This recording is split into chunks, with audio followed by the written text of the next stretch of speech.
Hello students, welcome to digital অধ্যয়ন। সামনেই তোমাদের হায়ার সেকেন্ডারি পরীক্ষা।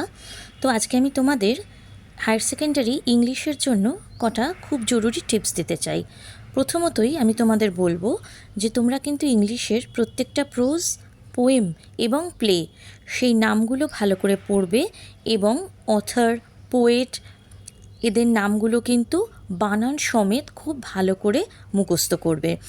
দেখো, আরেকটা কথা হচ্ছে, তোমরা অনেক সময় হয়তো প্রোজ কিংবা প্লের গল্পটা ভালো মতো জানো, কিন্তু আমি যেটা তোমাদের বলবো, এখনও টাইম আছে।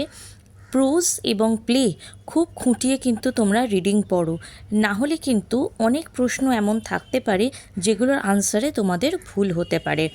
দেখো, আমরা সাধারণত তোমাদের বলি যে পার্ট বাই পার্ট যে কোয়েশ্চেনগুলো আছে সেগুলোর আনসার করতে, কিন্তু সেই রকম কোয়েশ্চেনগুলো আনসার করার জন্য তোমাদের কিন্তু সেই লাইনটাকে ভালো করে বুঝতে হবে। সেটা প্রোজের ঠিক কোনখানে আছে, তার আগে কি ঘটনা ঘটেছে কিংবা তার পরে কি ঘটনা হয়েছে, সেগুলো কিন্তু তোমাদের জানা দরকার।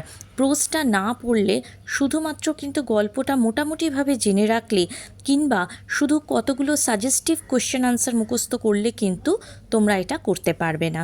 সুতরাং খুব ভালো করে প্রোজ আর প্লেটা কিন্তু পড়বে। প্লেটা অনেকটা বড়, সুতরাং সেটা ভালো করে পড়লে তোমাদের সুবিধে হবে। Thank you.